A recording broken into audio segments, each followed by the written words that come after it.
ছোট্ট শিশু মুহাম্মদুর রাসূলুল্লাহ সাল্লাল্লাহু আলাইহি ওয়াসাল্লাম লালিত পালিত হচ্ছেন। নবীজি হালিমাতুস সাদিয়ার বাড়িতে যাওয়ার পর থেকে হালিমাতুস সাদিয়ার ঘরে চতুর্দিক থেকে পর্বত আসা আরম্ভ হল। ইতিপূর্বে হালিমাতুস সাদিয়ার ঘর ছিল দুর্ভিক্ষ, খাবার ছিল না, পানি ছিল না, খাদ্য সম্পদ ছিল। কিন্তু নবীজি যাওয়ার পর থেকে হালিমাতুস সাদিয়া যখন দুধ পান করার জন্য আমাদের নবীজিকে তুলে নিলেন, সঙ্গে সঙ্গেই হালিমাতুস সাদিয়ার স্তনে দুধ টলমটল হয়ে গেল। সুবহানাল্লাহ। হালিমাতুস সাদিয়া ডান পাশের স্তন থেকে নবীজিকে দুধ পান করালেন এবং বাম পাশের স্তন থেকে তার সন্তানকে দুধ পান করালেন। এভাবে করে হালিমাতুস সাদিয়ার বাসগৃহে নবীজি লালিত পালিত হচ্ছেন। হালিমাতুস সাদিয়ার ঘরে শিশু মুহাম্মদ সাল্লাল্লাহু আলাইহি ওয়াসাল্লাম 2 বছর থাকলেন। প্রাথমিকভাবে 2 বছর দুধ পান করলেন। আরবের নিয়ম ছিল, কোন ধাত্রী মহিলা কোন শিশুকে দুধ পান করার জন্য 2 বছরের অধিক রাখতে পারবে না। 2 বছর পূর্ণ হলে আরবের নিয়ম অনুযায়ী ওই বাচ্চাটাকে তার মায়ের কাছে তার বাড়িতে পৌঁছে দিতে হবে নিজ দায়িত্বে। সেই নিয়ম অনুযায়ী হালিমাতুস সাদিয়ার ঘরে নবীজি দুধ পানের সময়সীমা 2 বছর অতিক্রম করল। আরবের নিয়ম অনুযায়ী হালিমাকে মা আমেনার কাছে ছোট্ট শিশু মুহাম্মদকে পৌঁছে দিয়ে আসতে হবে। কিন্তু এই শিশুটি হালিমার বাড়িতে আসার পর থেকে এত বরকত, এত নেয়ামত চতুর্দিক থেকে ঘিরে আছে, চতুর্দিক থেকে বরকতের বাড়ি দ্বারা নেমেই আছে। যেই শিশুটির কারণে ওই শিশু মুহাম্মদকে ফিরিয়ে দিতে হালিমার মন চায় না। হালিমার মন চাচ্ছে এই শিশুটিকে আরো কয়েকটি বছর আমার কাছে রাখি, কিন্তু রাখতে চাইলেই তো রাখা যায় না, আরবের নিয়ম মানতে হবে, না হয় আবার জেলে যেতে হবে। এই জন্য হালিমা কি করলেন, 2 বছর যখন নবীজির দুধ পানের সময় পূর্ণ হলো, ছোট্ট শিশু মুহাম্মদকে কুলে নিয়ে মা আমেনার বাড়িতে গেলেন। যাওয়ার পরে নবীজির মাকে বুঝাতে লাগলেন, ওগো মা আমেনা, আপনার কাছে আমি একটা প্রস্তাব নিয়ে এসেছি। তা হচ্ছে, আপনার শিশুকে আমার কাছে 2 বছর রেখেছিলাম, 2 বছর পূর্ণ হয়েছে, আরবের নিয়ম অনুযায়ী আমি আপনার কাছে নিয়ে আসলাম। কিন্তু আমি আপনাকে একটা প্রস্তাব রাখতে চাই, আপনি যদি আপনার শিশুকে আরো শক্তিশালী হিসাবে গড়ে তুলতে চান তাহলে আমার কাছে রাখতে হবে। কারণ আমরা মরুভূমিতে থাকি, মরুভূমির নিকটেই আমাদের বাড়ি। মরুভূমির বাতাস অত্যন্ত ভালো, গরম বাতাস। মরুভূমির বাতাস ভালো হওয়ার কারণে আপনার শিশু মুহাম্মদকে কোনো ধরনের রোগবালাই আক্রমণ করতে পারবে না। তাছাড়া মক্কার মধ্যেই তো সবসময় মহামারী লেগেই থাকে। আপনার কাছে যদি আপনার শিশু মুহাম্মদ থাকে তাহলে বিভিন্ন রোগ আক্রমণ করতে পারে। এই জন্য আপনার কাছে না রেখে যদি আমার কাছে আরো কয়েকটি বছর রাখেন তাহলে এটা অত্যন্ত ভালো হবে, আপনার শিশুটা আরো শক্তিশালী হয়ে বেড়ে উঠবে।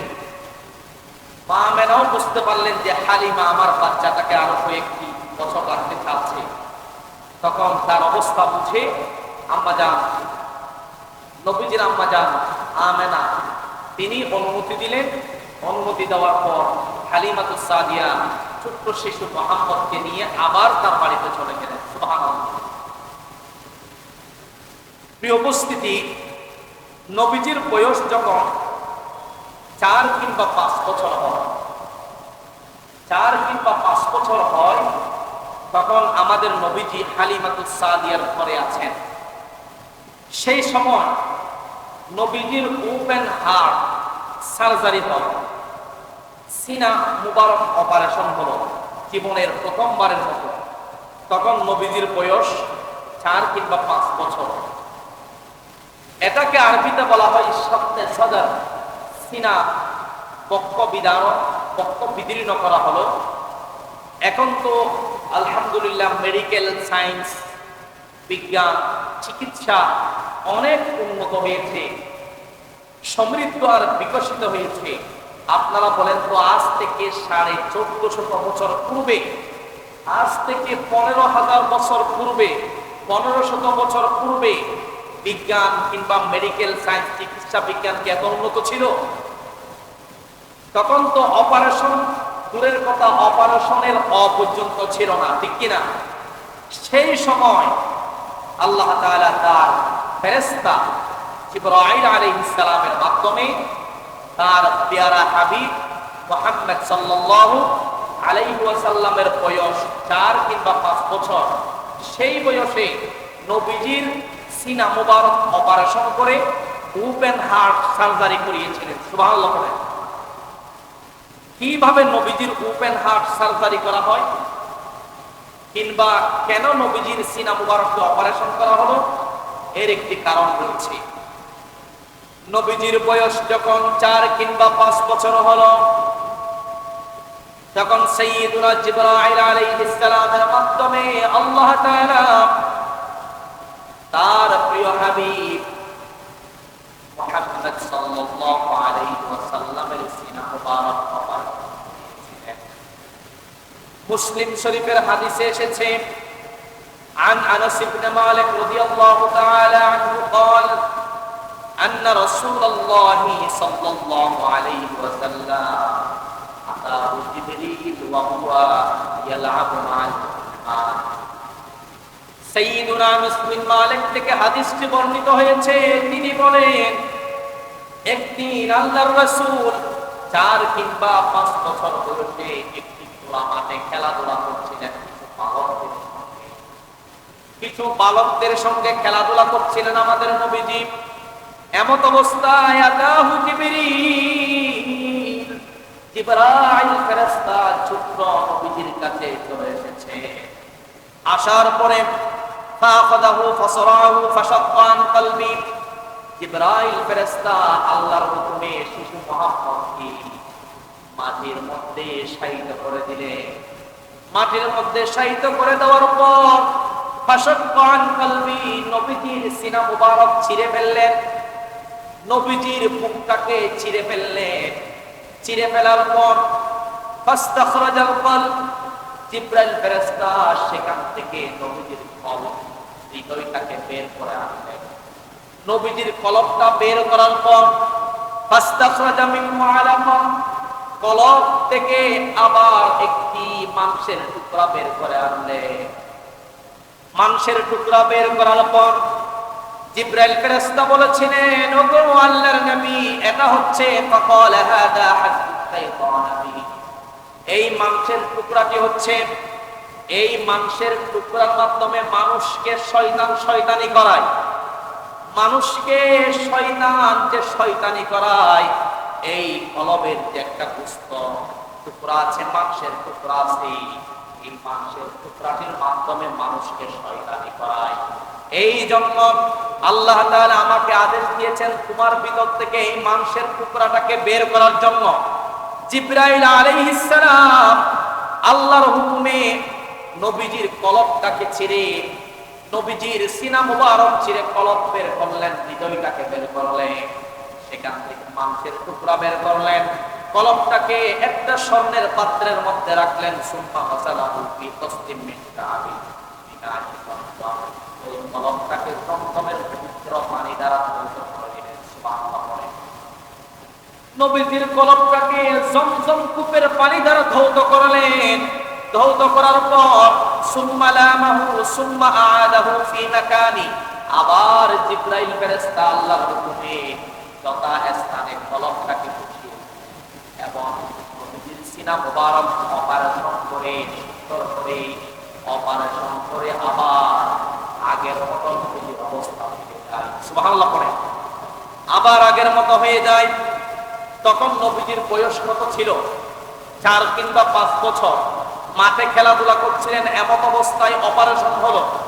নবীজির সাথে যেই ছোট ছোট বাচ্চারা খেলাধুলা করছিলেন, তারা এই অপারেশনের বিষয়টা বন্ধ করছিলেন। ছোট ছোট বাচ্চারা এই দৃশ্য দেখে তারা ভয় পেয়ে গেলেন। তারা হালিমাতুস সাদিয়ার বাড়িতে চলে গেলেন।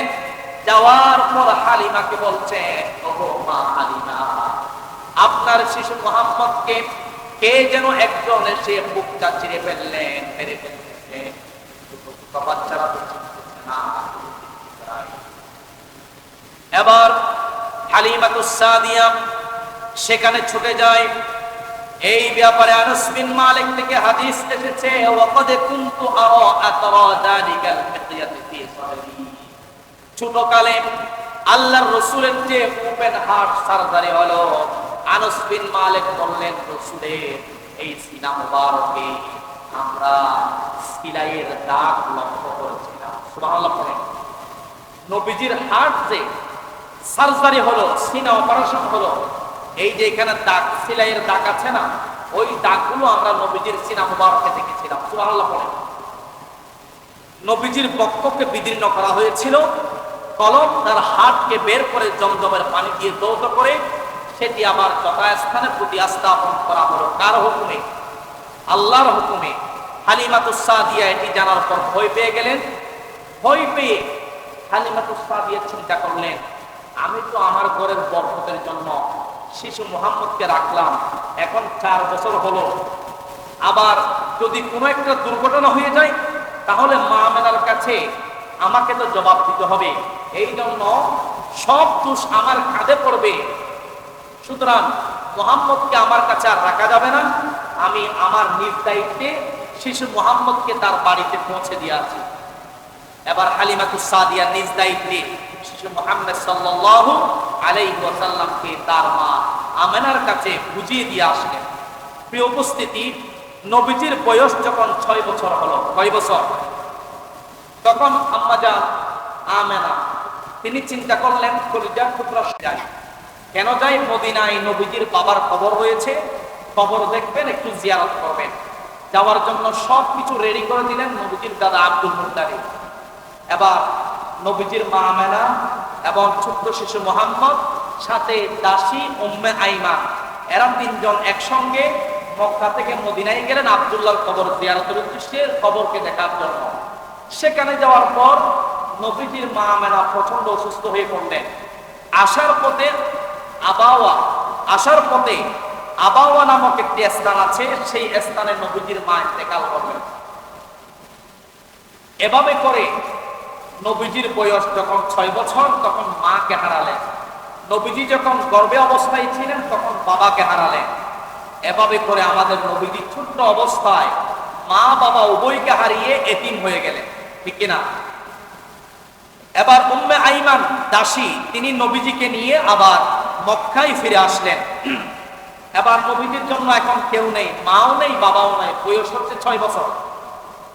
এবার নবীজি আশ্রয়স্থলে চলে গেলেন আব্দুল মুত্তালিবের। দাদা আব্দুল মুত্তালিবের প্রতিপালনে লালিত পালিত হচ্ছেন। নবীজির দাদা আব্দুল মুত্তালিব নবীজিকে খুব ভালোবাসতেন। নবীজির দাদা আব্দুল মুত্তালিব নবীজিকে এত আদর করতেন, এত ভালোবাসতেন। কাবার সত্তরে কাবা শরীফের মুতাওয়াল্লি ছিলেন, তত্ত্বাবধায়ক ছিলেন নবীজির দাদা আব্দুল মুত্তালিব। এই জন্য কাবার প্রাঙ্গণে একটি বিছানা পাতা ছিল, ওই বিছানা পাতায় শুধুমাত্র নবীজির দাদা আব্দুল মুত্তালিব বসতেন, আর কেউ বসার সুযোগ পেত না। এরকম একটি বিছানা পাতায় আব্দুল মুত্তালিব তার কলিজার টুকরা নাতি মুহাম্মদকে বসিয়ে আদর করতেন। সুবহানাল্লাহ পড়েন। আমাদের নবীজি অনেক সময় দৌড়ে গিয়ে ওই বিছানা পাতায় বসতেন। তখন অনেকেই নবীজিকে উঠিয়ে দিতে চাইতেন, আব্দুল মুত্তালিব থেকে রাগান্বিত হতেন, আমার কলিজার টুকরা নাতিকে উঠিয়ে দিও না, কারণ আমার নাতি মুহাম্মদের আলাদা একটা মর্যাদা আছে। এই জন্য নবীজির দাদা আব্দুল মুত্তালিব নিজেই তার নাতি শিশু মুহাম্মদকে আদর করে তার সিংহাসনে আসনে বসিয়ে শিশু মুহাম্মদ সাল্লাল্লাহু আলাইহি ওয়াসাল্লামের গায়ের মধ্যে আদর করে হাত দিয়ে দিতেন। সুবহানাল্লাহ পড়েন। নবীজির দাদা আব্দুল মুত্তালিব কলিজার টুকরা নাতিকে খুব ভালোবাসতেন, খুব মহব্বত করতেন, খুব আদর করতেন। কিন্তু দুঃখের বিষয়, আমাদের নবীজি দাদার আদরও বেশি দিন পেলেন না। নবীজির বয়স যখন 6 থেকে 8 বছর হলো, 8 বছর বয়সে নবীজি তার দাদাকে হারালেন। দাদা আব্দুল মুত্তালিব মৃত্যুবরণ করলেন। এখন নবীজির বয়স হচ্ছে 8 বছর। কয় বছর? এবার আমাদের নবীজি আশ্রয়স্থলে চলে গেলেন নবীজির চাচা আবু তালেবের নিকট। নবীজির চাচা আবু তালেব নবীজিকে লালন পালন শুরু করলেন। চাচা আবু তালেব তিনিও নবীজিকে খুব ভালোবাসতেন, মহব্বত করতেন। যখন নবীজি 8 বছর বয়সে চাচা আবু তালেবের বাড়িতে যায়, তখন আবু তালেব তেমন একটা ধনবান ছিল না, সচ্ছল ছিলেন না, কোন রকম খেতেন, জীবন যাপন করতেন। কিন্তু আমাদের নবীজি যেদিন আবু তালেবের বাড়িতে যায়, আমাদের নবীজি আসার পর থেকে তার ঘরেও অসংখ্য বরকত আর নিয়ামতের বাড়ি দ্বারা আসমান থেকে নাজিল হওয়া শুরু করল। সুবহানাল্লাহ। কারণ নবীজি যেখানেই যায় সেখানেই রহমত, কারণ তিনি হচ্ছেন রাহমাতুল লিল আলামিন। এই জন্য রব্বুল আলামিন বলেন, ওয়া মা আরসালনাকা ইল্লা রাহমাতাল লিল আলামিন। আল্লাহ তাআলা বলছেন, হে আমার হাবিব, আমি তো গোটা জগতের জন্য, গোটা পৃথিবীর জন্য আপনাকে রহমত হিসাবে পাঠিয়েছি। সুবহানাল্লাহ পড়ে। আবু তালেবের ঘরে যখন নবীজি লালিত পালিত হচ্ছেন, সেই সময় নবীজির বয়স ছিল 8 বছর। যখন নবীজির বয়স 8 থেকে 10 কিংবা 12 বছর হলো, আবু তালেব একটি চিন্তা করলেন যে আমি সিরিয়ার উদ্দেশ্যে একটি ব্যবসায়িক বাণিজ্যিক কাফেলায় যোগদান করব। বিশাল একটি ব্যবসায়িক দল নিয়ে সিরিয়ার উদ্দেশ্যে মালামাল নিয়ে যাব বিক্রি করার জন্য। এখন মক্কা থেকে সিরিয়া যাবেন। আবু তালেব চিন্তা করলেন, আমার এই শিশু মুহাম্মদকে তো আমি একা ফেলে রেখে যেতে পারি না, তার সঙ্গে নিবেন কিনা নাকি বাড়িতে রেখে যাবেন, এই নিয়ে চিন্তা ভাবনায় পড়ে গেলেন। এক পর্যায়ে তিনি সিদ্ধান্ত নিলেন, না, এভাবে একা ফেলে মুহাম্মদকে রাখা যাবে না, আমার সঙ্গে নিয়ে যেতে হবে। কারণ আবু তালেব তার থেকে ছোট্ট শিশু মুহাম্মদ বিচ্ছেদ হোক, এটা তিনি বরদাস্ত করতে পারতেন না। এই জন্য আবু তালেব শিশু মুহাম্মদকে সঙ্গে নিয়ে সিরিয়ার উদ্দেশ্যে ব্যবসায়িক কাজে বের হয়ে গিয়েছেন। বিশাল ব্যবসায়িক একটা দল নিয়ে মক্কা থেকে সিরিয়ার উদ্দেশ্যে যাচ্ছেন। যেতে যেতে বুসরা, সিরিয়ার সীমান্তে বুসরা নামক একটা শহর আছে, ওই শহরের নিকটতম হওয়ার পর এবার আব্দুল মুত্তালিব বিশাল ব্যবসায়িক দল যারা ছিল তাদেরকে বিরতি ঘোষণা করলেন যে অনেক হেঁটেছ, তখন তো যানবাহন ছিল না, হেঁটে হেঁটে এক জায়গা থেকে আরেক জায়গায় ব্যবসায়িক কাজে যেত। যেহেতু অনেকক্ষণ হেঁটেছে, আব্দুল মুত্তালিব বললেন যে তোমরা একটু রেস্ট নাও, একটু বসো, পানি খাও, একটু তোমরা আরাম করো, এরপরে কিছুক্ষণ পরে আমরা রওনা করব। বিরতি ঘোষণা করলেন। বিরতি ঘোষণা করার পর সিরিয়ার সীমান্তের বুসরা শহরের মধ্যে একজন খ্রিস্টান পাদ্রী ছিল, তার নাম হচ্ছে বুহাইরা। তার নাম কি? ওই খ্রিস্টান পাদ্রী বুহাইরা কোন ব্যবসায়িক কাফেলাকে অভ্যর্থনা জানানোর জন্য, রিসিভ করার জন্য এগিয়ে আসতো না। কিন্তু আবু তালেবের ওই ব্যবসায়িক দলটিকে রিসিভ করার জন্য, অভ্যর্থনা জানানোর জন্য এগিয়ে আসলেন একজন খ্রিস্টান পাদ্রী। এগিয়ে আসার পর সে কি করলো? এগিয়ে আসার পর ব্যবসায়িক যত লোক ছিল, ব্যবসায়িক সকল লোককে অতিক্রম করে ছোট্ট শিশু মুহাম্মদের নিকট এসে 10 কিংবা 12 বছর বয়সী মুহাম্মদের চেহারার দিকে ওই খ্রিস্টান পাদ্রী এক নজরে অপলক নয়নে তাকিয়ে থাকলেন। সুবহানাল্লাহ পড়ে।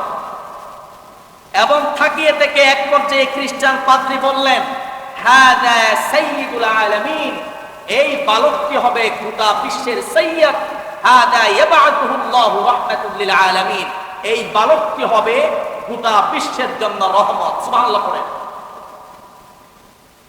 ওই পাদ্রীর কথা শুনে আবু তালেব বললেন, তুমি এটা কেমনে বুঝলে? পাদ্রী তখন বললেন যে তোমরা যখন সিরিয়া সীমান্তে কাছাকাছি তোমরা এসেছিলে, তখন আমি নজর করে দেখলাম যে বিভিন্ন পাথর এবং বৃক্ষরাজি এই বালকের জন্য সিজদায় অবনত হয়ে গিয়েছে। আল্লাহু আকবার বলেন।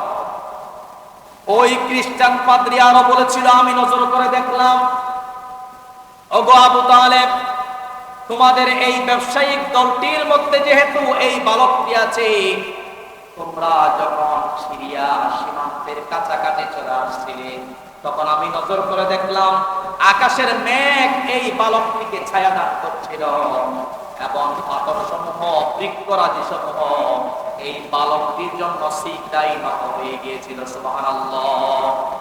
শুধু তাই নয়, তিনি বলেছিলেন, আমি আরো লক্ষ্য করে দেখেছি মুহাম্মদের, শিশু মুহাম্মদের কাঁধের নিচে যে নরম হাতটি রয়েছে, সেখানে আমি মোহরে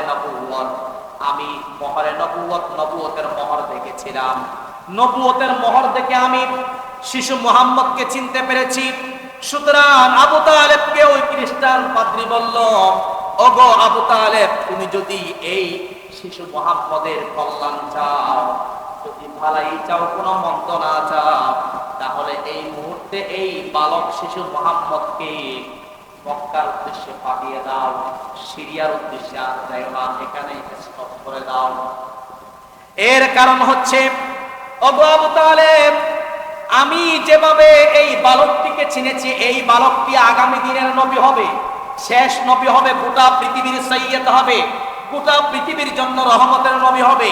এটা আমার মতো যদি অন্য কোন খ্রিস্টানরা চিনে ফেলে, তাহলে অন্যান্য খ্রিস্টানরা এই বালকটিকে মেরে ফেলবে, হত্যা করে ফেলবে। এই জন্য আমার ইচ্ছা হচ্ছে এই বালকটি যেন কারো হাতে নির্মমভাবে নিহত না হয়, কোন খ্রিস্টান যেন এই শিশু মুহাম্মদকে মেরে না ফেলে। এই জন্য তুমি এখনই এই বালকটিকে এখান থেকে মক্কার উদ্দেশ্যে পাঠিয়ে দাও। আবু তালেব এই কথা শুনে ভীত সন্ত্রস্ত হয়ে পড়লেন এবং ব্যবসায়িক কয়েকটি লোকের মাধ্যমে শিশু মুহাম্মদকে আবার মক্কায় ফিরিয়ে দিয়ে আসলেন। সুবহানাল্লাহ। এই ঘটনা সংঘটিত হওয়ার মাত্র কয়েক বছর পর, নবীজির বয়স হলো 15 কিংবা 20 বছর, তখন একটি যুদ্ধ সংঘটিত হয়। ওই যুদ্ধের নাম হচ্ছে হারবুল ফিজার। ওই যুদ্ধের নাম কি? হারবুল ফিজার। হারব আরবি শব্দ, ফিজার এটিও আরবি শব্দ। হারবুল ফিজার এর অর্থ হচ্ছে দুষ্টদের যুদ্ধ। এটাকে দুষ্টদের যুদ্ধ কেন বলা হয়? কারণ হচ্ছে এমন কিছু মাস রয়েছে যেই মাসে যুদ্ধ বিগ্রহ নিষিদ্ধ ছিল। ওই নিষেধাজ্ঞা মাসে কিছু লোকেরা যুদ্ধে ঝাঁপিয়ে পড়েছিল। এই জন্য যেহেতু তারা নিষেধাজ্ঞা ক্রস করে যুদ্ধে ঝাঁপিয়ে পড়েছে, এই জন্য এই যুদ্ধকে বলা হয় হারবুল ফিজার তথা দুষ্টদের যুদ্ধ। এই যুদ্ধে এক পক্ষে ছিল কুরাইশ বংশ, আর কুরাইশদের সাথে ছিল বনু কিনানা, এবং অপর পক্ষে ছিল কাইস আইলান। এই যুদ্ধের মধ্যে কুরাইশরা বিজয়ী লাভ করেছিল। কোন বর্ণনা এসেছে এই হারবুল ফিজার যুদ্ধের মধ্যে নবীজি তরুণ মুহাম্মদ, তখন তো আমাদের নবীজির বয়স 15 কিংবা 20 বছর, তখন নবীজি তরুণ ছিলেন। তরুণ মুহাম্মদ তার চাচাদেরকে তীর যোগান দানে সহযোগিতা করেছিলেন, এরকম একটি বর্ণনা পাওয়া যায়। কিন্তু এই বর্ণনাটি সহিহ শুদ্ধ নয়, বিশুদ্ধ বর্ণনা নয়। কারণ আমাদের আকীদা বিশ্বাস হচ্ছে আসমাতুল আম্বিয়া, সকল নবীরা মাসুম, সকল নবীরা নিষ্পাপ। যেই মাসে আল্লাহ তাআলা যুদ্ধ বিগ্রহ নিষেধাজ্ঞা জারি করে দিয়েছেন, ওই নিষেধাজ্ঞা মাসে কোন নবীরা যুদ্ধ বিগ্রহে অন্যায় অবিচারে লিপ্ত হতে পারে না, ঠিক কিনা? সুতরাং সকল নবীরা নিষ্পাপ, সকল নবীরা মাসুম। আমাদের নবীজিকেও আল্লাহ তাআলা হারবুল ফিজার, ওই দুষ্টদের যুদ্ধ থেকে হেফাজত করেছিলেন। সুবহানাল্লাহ পড়েন। প্রিয় উপস্থিতি, এই হারবুল ফিজার যুদ্ধ সংঘটিত হওয়ার কয়েক বছর পর আরেকটি ঘটনা সংঘটিত হয়। ফিজার যুদ্ধের ভয়াবহতা নবীজির সচক্ষে দেখে অনেক নবীজি প্রতিক্রিয়া তার ভিতরে তৈরি হয়েছিল, দারুণ প্রতিক্রিয়া নবীজির অন্তরে সৃষ্টি হয়েছিল। ভবিষ্যতে যাতে এই ধরনের আর ঘটনা না ঘটে, এই জন্য নবীজি চিন্তায় পড়ে গেলেন যে কি করা যায়। হারবুল ফিজার, এই যুদ্ধ সংগঠিত হওয়ার মাত্র কয়েক বছর কিংবা কিছুদিনের মাথায় আরেকটি অন্যায় সংগঠিত হলো। তা হচ্ছে জুবাইদ গোত্রের এক লোক ব্যবসা করার জন্য মালামাল নিয়ে মক্কায় এসেছেন। মক্কায় আসার পর কুরাইশ বংশের একজন নেতা, তার নাম হচ্ছে আস বিন অরাইল, কুরাইশ বংশের নেতা। তার কাছে ওই জুবাইদ গোত্রের ব্যবসায়িক লোকটা সমস্ত মালামাল বিক্রি করলেন। কিন্তু মালামাল বিক্রি করার পরে কুরাইশ বংশের নেতা আস বিন অরাইল, তিনি ক্ষমতা কাটিয়ে জবরদখল করেছেন। তাকে সমস্ত হিসাব বুঝিয়ে দেয় নাই, তাকে আর্থিক যে মালামাল বিক্রি করেছেন, যে টাকা পয়সা লেনদেন, এটা সম্পূর্ণভাবে বুঝিয়ে দেয় নাই। এখন জুবাইদ গোত্রের ওই ব্যবসায়িক লোকটা মাল বিক্রি করে টাকা পরিপূর্ণ পায় নাই। এই জন্য তিনি মক্কার বড় বড় নেতাদের কাছে বিচার নিয়ে গেলেন, কিন্তু ওই লোকটা কারো কাছে বিচার পেলেন না। এক পর্যায়ে দুঃখ আর দুর্দশা মন নিয়ে তখন বিশাল একটা আবু কুবাইস নামক একটা পাহাড় ছিল, ওই পাহাড়ের চূড়ায় উঠে ওই জুবাইদ গোত্রের ব্যবসায়িক লোকটা তার দুঃখ এবং মনের কথাগুলো কবিতা আকারে আবৃত্ত করে শোনাতে লাগলেন। তৎকালীন কোনো একটা কিছু হলেই বা কোনো একটা কিছু সংগঠিত হবে, তখন তো মাইক ছিল না যে মাইকিং করবে। তখন বিশাল বিশাল পাহাড় ছিল, পাহাড়ের উঁচাই উঠে ডাক দিয়ে যখন ওই কথাগুলো বলা হতো, তখন চতুর্দিকের লোকেরা তা শুনে ওই পাহাড়ের চূড়ায় এসে আশেপাশে এসে সবাই একত্রিত হতো। ঠিক তদ্রুপ ভাবে ব্যবসায়ী লোকটা যেহেতু মক্কার নেতার কাছে তার মাল বিক্রি করে টাকা পায় নাই, তার মনে দুঃখ লেগেছে। তিনি আবু কুবাইস পাহাড়ে উঠে তার মনের দুঃখ চিল্লাইয়া বলতে লাগলেন। এবং এক পর্যায়ে নবীজির চাচা জুবাইর বিন আব্দুল মুত্তালিব, তিনি ওই ব্যবসায়িক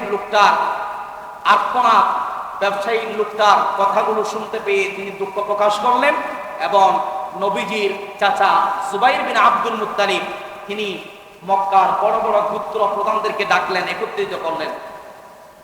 তখন নবীজির দাদা এবং নানার বংশের 5টি গোত্র প্রধানদেরকে ডাকলেন। গোত্র প্রধান, সেই গোত্রগুলো হচ্ছে বনু হাশেম গোত্রের প্রধান, যিনি তাকে ডাকলেন। বনু মুত্তালিব, বনু আসাদ, বনু জুহরা, বনু তাইম বিন মুররা, এই 5টি গোত্রের গোত্র প্রধানদেরকে ডেকে একত্রিত করলেন। একত্রিত করে জুবাইর বিন আব্দুল মুত্তালিব তিনি বললেন যে আমাদেরকে একটা প্ল্যান হাতে নিতে হবে, একটা কমিটি গঠন করতে হবে, যেন মক্কায় এই জাতীয় কোনো অঘটন না ঘটে।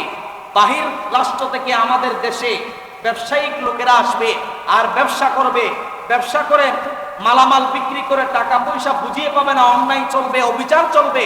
এটা আমরা মক্কায় হোক, আমরা চাই না। একটা কমিটি গঠন করা হোক। তখন আমাদের নবীজি তখন ওই বৈঠকের মধ্যে 5টি গোত্র প্রধানের সামনে একটি সংগঠনের প্রস্তাব দিলেন।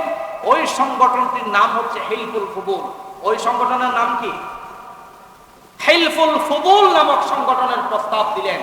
নবীজি বললেন, এই সংগঠনের মাধ্যমেই আমরা সমাজ থেকে সকল অশান্তি দূর করব। এই সংগঠনের মাধ্যমে আমরা মুসাফিরদেরকে হেফাজত করব। এই সংগঠনের মাধ্যমে দুর্বল এবং গরিবদেরকে আমরা সাহায্য করব এবং জালেমদেরকে আমরা প্রতিরোধ করব। আমাদের নবীজি এই প্রস্তাব রাখার পর 5টি গোত্র প্রধান যারা উপস্থিত ছিল, সকলের কাছে এই হিলফুল ফুদুল নামক সংগঠন এই প্রস্তাবটি তারা গ্রহণ করলো। তাদের ভালো লাগলো, তারা সবাই খুশি হয়ে গেলেন। সুবহানাল্লাহ পড়ে। এক পর্যায়ে নবীজির প্রস্তাব অনুযায়ী পুত্র প্রধানদের বৈঠকের মাধ্যমে হিলফুল ফুদুল নামক সংগঠনটি প্রতিষ্ঠিত করা হলো। সংগঠনটি যেহেতু প্রস্তাব রাখলেন, এটা আল্লাহ রসুলের মাধ্যমে এই সংগঠনটি আপনার মানুষের মাধ্যমে বিভিন্ন যাদের শক্তি আছে আর্থিকভাবে তাদেরকে নিয়ে সংগঠনটি তৈরি করে ফেললেন আল্লাহ রসুল। প্রিয় উপস্থিতি, এখন আমাদের সমাজেও দেশেও বিভিন্ন জায়গায় বিভিন্ন সংগঠন রয়েছে, ঠিক কিনা বলেন? আমাদের নবীজি যখন হিলফুল ফুদুল সংগঠনটি তৈরি করছিলেন তখন নবীজির বয়স ছিল 15 কিংবা 20 বছর। তখন আমাদের নবীজি কি তরুণ ছিলেন না বৃদ্ধ ছিলেন? যুবক বয়সে, তরুণ বয়সে নবীজি এই হিলফুল ফুদুল নামক সংগঠনটি তৈরি করেছিলেন 4টি কারণে।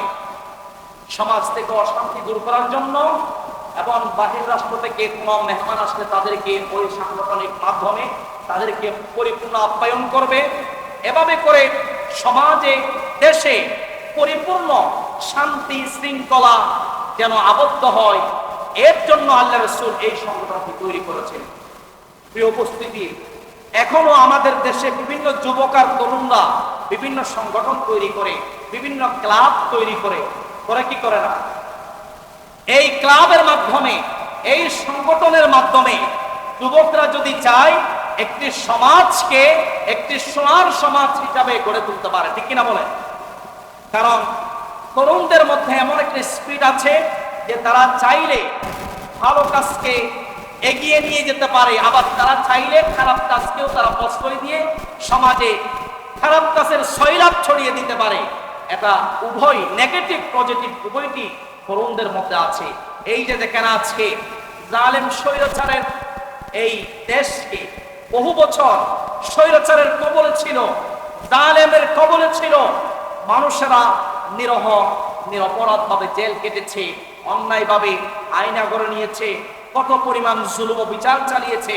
তারা ছাড়া আর কোন দলের মানুষকে মানুষই মনে করতো না, এত পরিমাণ তারা জুলুম করেছে। যেই জুলুম জাহেলিয়াত যুগের অন্ধকার যুগের অন্ধকার যুগে যেই জুলুম অভিযান চলছিল সেগুলোকে পর্যন্ত হার মানিয়েছিল, ঠিক কিনা বলেন?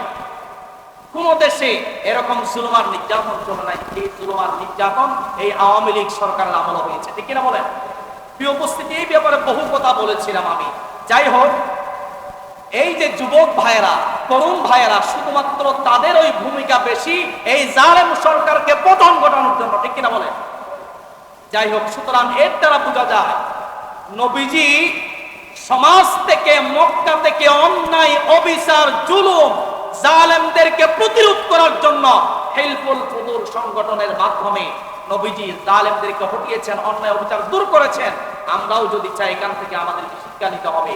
আল্লাহ তাআলা আমাদের সবাইকে সমাজ পরিবর্তনের লক্ষ্যে, দেশ পরিবর্তনের লক্ষ্যে সোনার সমাজ, একটি ভালো সমাজ উপহার দেওয়ার লক্ষ্যে আমাদের সবাইকে কাজ করার তৌফিক দান করুন। আমরা পড়ি আমিন। সম্মানিত উপস্থিতি, এবার এরপরে আসবে নবীজির কর্মজীবন কিভাবে শুরু হয়। নবীজি ছোটবেলা থেকে মেষ চড়াতেন। কি চড়াতেন? মেষ চড়াতেন, ছাগল চড়াতেন। আমাদের নবীজি যখন হালিমাতুস সাদিয়ার ঘরে লালিত পালিত হচ্ছিলেন তখন থেকেই নবীজি তার দুধভাইদের সাথে মরুভূমিতে ছাগল চড়িয়েছেন।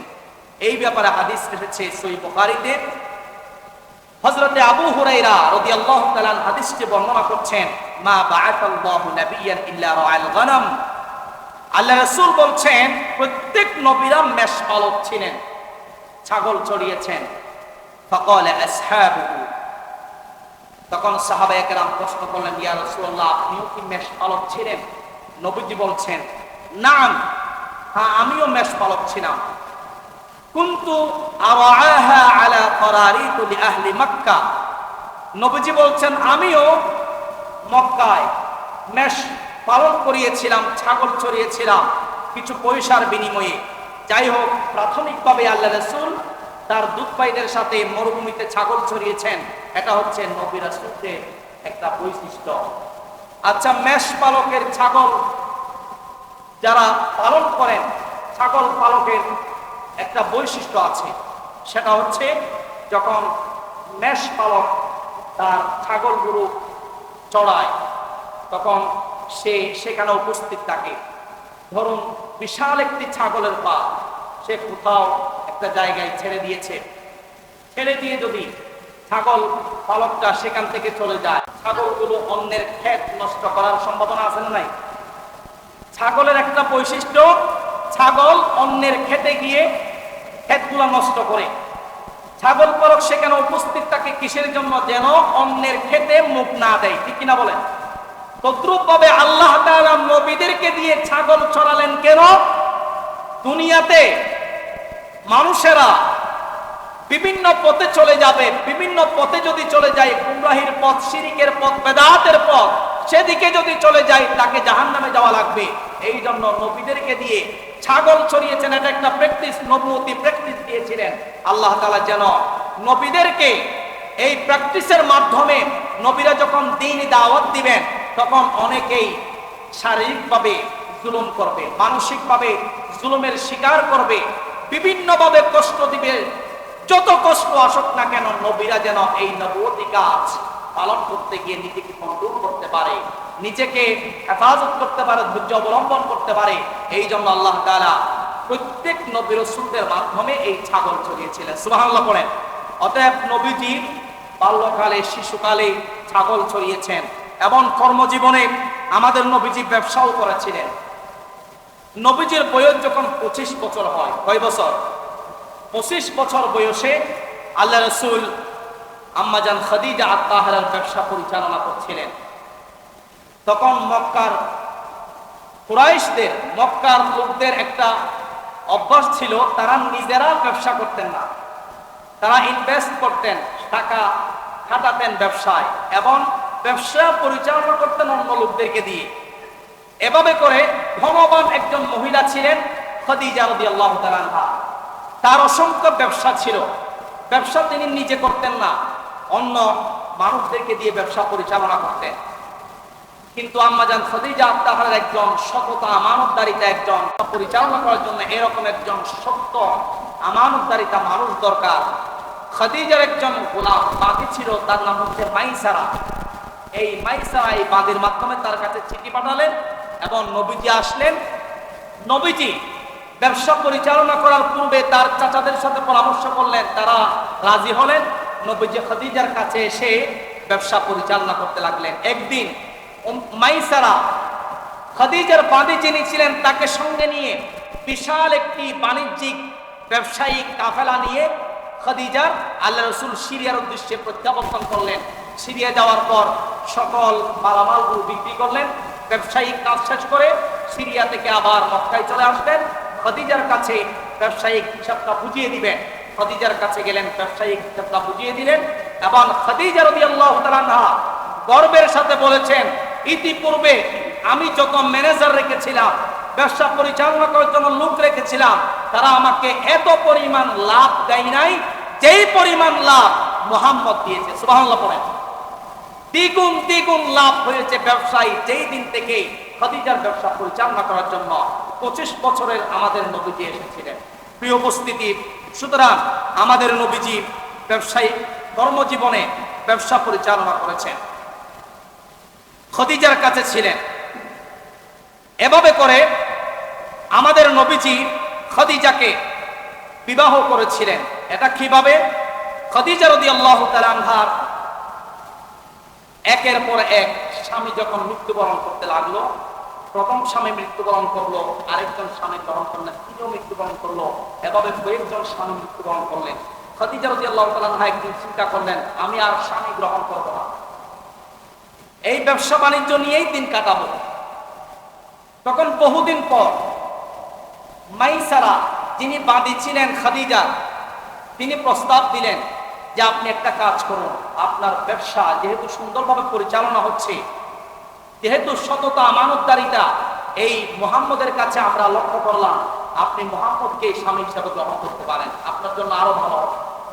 তখন মাইসারার কথা শুনেছেন খাদিজা রাদিয়াল্লাহু তাআলা আনহাকে ইতিমধ্যে মক্কা কুরাইশ বংশের সহ আরো বড় বড় সম্ভ্রান্ত পরিবারের পুরুষরা বিবাহের প্রস্তাব দিয়েছিল, কিন্তু তিনি ওই প্রস্তাবে রাজি ছিলেন না। অনেক পুরুষরা বিবাহের প্রস্তাব দিয়েছিল এই উদ্দেশ্যে যে খদিজার অসংখ্য ব্যবসা আছে, ওই ব্যবসা আমার নিজের হবে, তাকে বিবাহ করলে ব্যবসাগুলো আমি পাবো, এই উদ্দেশ্যে। কিন্তু তিনি প্রস্তাবে রাজি ছিলেন না। এক পর্যায়ে তিনি আল্লাহ রসুলের কাছে নিজেই প্রস্তাব পাঠালেন বিবাহে। সুবহানাল্লাহ পড়েন না। আল্লাহ রসুলের কাছে যখন বিবাহের প্রস্তাব গেল, আল্লাহ রসুল তো ওই বিবাহের প্রস্তাবে সাড়া দিতে পারেন না। তাদের চাচাদের সাথে বৈঠক বসতে হবে, পরামর্শ নিতে হবে। জুবাইর বিন আব্দুল মুত্তালিব সহ, আবু তালেব সহ আরো অনেক চাচারা ছিলেন, তাদের সাথে পরামর্শ করলেন। তখন চাচারা বলছেন, তোমার যদি ভালো লাগে ভালো, তোমার যদি মন চায় তাহলে তুমি বিবাহ করতে পারো। চাচাদের পরামর্শ অনুযায়ী আমাদের নবীজি খাদিজা রাদিয়াল্লাহু তাআলা আনহাকে বিবাহ করেছেন। আমাদের নবীজি খাদিজাকে মহারানা হিসাবে 20টি উট দিয়েছিলেন। কয়টি? 20টি উট প্রদান করেছিলেন। যখন আম্মাজান খাদিজাকে বিবাহ করছিলেন তখন নবীজির বয়স হচ্ছে 25 আর খাদিজার বয়স হচ্ছে 40। কয় বছর? 40 বছর।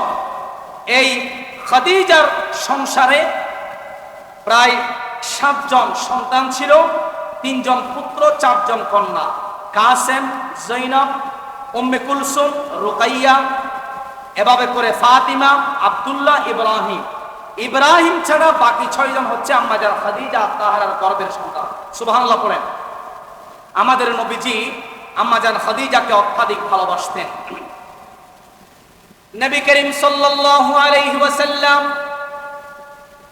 আম্মাজান খাদিজা তাহারা রাদিয়াল্লাহু তাআলা আনহাকে কি পরিমাণ ভালোবাসতেন শুনেন। আমাদের নবীজি খাদিজা আত-তাহরা রাদিয়াল্লাহু তাআলা আনহাকে এই জন্য অধিক পরিমাণে ভালোবাসতেন কারণ খাদিজার একটা আলাদা বৈশিষ্ট্য আছে, খাদিজার একটা আলাদা স্পেশালিটি আছে। আল্লাহ রাব্বুল আলামিন খাদিজার কর্মকাণ্ড দেখে এত পরিমাণ খুশি হলেন, রব্বুল আলামিন আরশ আজিম থেকে জিবরাইল ফেরেশতার মাধ্যমে আম্মাজান খাদিজা আত-তাহরার কাছে সালাম পাঠিয়েছিলেন। বলেন সুবহানাল্লাহ। আম্মাজান আয়েশা সিদ্দিকা রাদিয়াল্লাহু তাআলা আনহা বলেন, আল্লাহ রাসূল সব সময় আমাকে খাদিজার প্রশংসা করতেন, যেহেতু তিনিও নবীজির বিবি, আমিও নবীজির বিবি। মহিলাদের একটা অভ্যাস হচ্ছে, একাধিক যদি বিবি থাকে, স্বামী যদি এক বিবির প্রশংসা আরেক বিবির কাছে করে, তার কাছে কি ভালো লাগবে নাকি? ভালো লাগবে না। আম্মাজান খাদিজা বলছেন, যখন আম্মাজান আয়েশা বলছেন আল্লাহ রাসূল যখন খাদিজার ব্যাপারে আমার কাছে প্রশংসা করতেন, তখন আমার কিছুটা হলেও ঈর্ষান্বিত হতাম তার প্রতি। একদিন আমি রাসূলের কাছে জানতে চাইলাম, ইয়া রাসূলুল্লাহ, খাদিজাকে আপনি 40 বছরের খাদিজাকে আপনি বৃদ্ধা একজন মহিলাকে বিবাহ করেছেন, আর আমি আয়েশাকে তো আপনি বিবাহ করেছিলেন অত্যন্ত কম বয়সে, সুতরাং আমি কি তার চাইতে উত্তম নই নাকি? তখন নবীজি রাগান্বিত হলেন, বললেন, ওগো আয়েশা শোনো, আমি খাদিজাকে এই জন্য বিবাহ করেছি, এটা আরশ আজিমের মালিকের ইশারা ছিল এবং আল্লাহ তাআলা খাদিজাকে আরশ আজিম থেকে সালাম পাঠিয়েছিলেন। খাদিজার আরো বহু বৈশিষ্ট্য আছে। এই খাদিজা যখন মক্কার জমিনে আমি বিভিন্ন মানুষের ষড়যন্ত্রের শিকার হলাম, মানুষরা যখন আমাকে মিথ্যা মিথ্যা বলে আমাকে দাবি করতে লাগলো, আমার বিরুদ্ধে ষড়যন্ত্র করতে লাগলো, তখন আর্থিকভাবে সর্বাবস্থায় আমার পাশে যিনি দাঁড়িয়েছিলেন তিনি হচ্ছেন এই খাদিজা। সুবহানাল্লাহ পড়েন। এই জন্য আমার অন্তরে খাদিজার প্রতি ভালোবাসার টান বেশি। নবীজি আম্মাজান খাদিজাকে এই জন্য বেশি ভালোবাসতেন। এরপর নবীজির বয়স যখন 35 বছর হয়, কয় বছর? 35 বছর। ইতিমধ্যে 10 বছরের সংসার নবীজি কাটিয়ে ফেললেন। যখন 35 বছর হয় তখন কাবাঘর পুনর্নির্মাণের কাজ শুরু হয়। তখন একটা ভয়াবহ বন্যা হয়েছিল কাবা চত্বরে। এই বন্যায় কাবা ঘর কিছুটা আপনার ক্ষতিগ্রস্ত হয়েছিল। নবীজি ঘোষণা করলেন যে কাবা ঘরকে পুনর্নির্মাণ করতে হবে। সকলের কাছ থেকে সহযোগিতা চাইলেন এবং নবীজি ঘোষণা করলেন, কারো হারাম টাকা যেন কাবা চত্বরে না লাগে। যদি হারাম টাকায় কাবা ঘর নির্মাণ হয় তাহলে আমাদের উপর অতিরিক্ত গজব আসতে পারে। এই জন্য নবীজি ঘোষণা করে দিলেন, এক এক দেওয়ালের কাজ এক একজনকে দিয়েছেন, ডান দিকের দেওয়ালের কাজটা অমুকে করবে, বাম দিকের দেওয়ালের কাজটা অমুকে করবে। উত্তর দিকের দেওয়ালের কাজ যিনি পেয়েছিলেন তার নাম ছিল আদি বিন কাব বিন লুয়াই।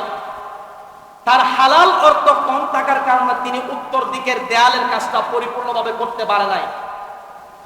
এই জন্য কিছুটা কাজ অবশিষ্ট ছিল, কিন্তু মক্কা বিজয়ের পর আল্লাহ রাসূল ওই কাজটাকে পরিপূর্ণ করলেন। ওই কাজটাকে সম্পন্ন করার পর এবার হাজরে আসওয়াদ, কালো পাথর, যারা হজে গিয়েছেন আপনারা দেখেছেন কালো পাথর, এটা স্থাপন করতে হবে। এখন ওই কালো পাথরটা কারা স্থাপন করবে এই নিয়ে দুই বংশের মধ্যে ঝগড়া লেগে যায়। এক বংশের লোকেরা বলতে লাগলো আমরাই স্থাপন করব, আরেক বংশের লোকেরা বলছে আমরাই স্থাপন করব। দুই বংশের মধ্যে ঝগড়া লেগে যায়। তখন উমাইয়া মাহজুবী নামক একজন প্রবীণ নেতা ছিল, তিনি সিদ্ধান্ত করলেন যে তোমরা ঝগড়াঝাটি করিও না, একটা পরামর্শের দিকে যাওয়া হোক যে আগামীকাল যেই এই কাবা চত্বরের সর্বপ্রথম আসবে সেই এই হাজরে আসওয়াদ কালো পাথরটা স্থাপন করবে। তখন ঘটনাক্রমে সর্বপ্রথম এর পরের দিন সর্বপ্রথম কাবা চত্বরে আমাদের নবীজির আগে আর কেউ আসতে পারেন নাই। সুবহানাল্লাহ পড়েন। আমাদের নবীজি অত্যন্ত বিচক্ষণ ছিলেন, বুদ্ধি সম্পন্ন ছিলেন। নবীজি মনে মনে চিন্তা করলেন আমি একাই হাজরে আসওয়াদ এই পাথরটা স্থাপন করব না। নবীজি বললেন সবাইকে একটা চাদর নাও। একটা চাদর নিলেন, সবাইকে একসঙ্গে ওই চাদরের চতুর্পাশে ধরতে বললেন। এবার বললেন তোমরা সামনের দিকে যাও। সামনের দিকে অগ্রসর হলেন এবং নবীজি সেখানেই হাজরে আসওয়াদ কালো পাথরটাকে প্রতিস্থাপন করে দিলেন। সুবহানাল্লাহ পড়েন। সম্মানিত উপস্থিতি, এই ছিল নবীজির জন্ম থেকে নবুয়তের পূর্ব পর্যন্ত ঘটে যাওয়া বিশুদ্ধ ঘটনাবলী, যা গত জুমা থেকে আজকের জুমা পর্যন্ত আপনারা শুনছেন। এবং এই ঘটনার পর থেকেই 40 বছর পর্যন্ত এই ঘটনাগুলো ঘটেছে। 40 বছরের পরে নবীজির নবুয়তি কাজ শুরু হবে। 40 বছর পর থেকেই নবীজির কাছে ওহী আসা শুরু হবে। এই সম্পর্কে আগামী জুমা থেকে, সামনের জুমা থেকে আমরা আলোচনা শুনব। আল্লাহ তাআলা আমাদের সবাইকে আমল করার তৌফিক দান করেন। আমরা পড়ি আমিন। আসসালামু আলাইকুম।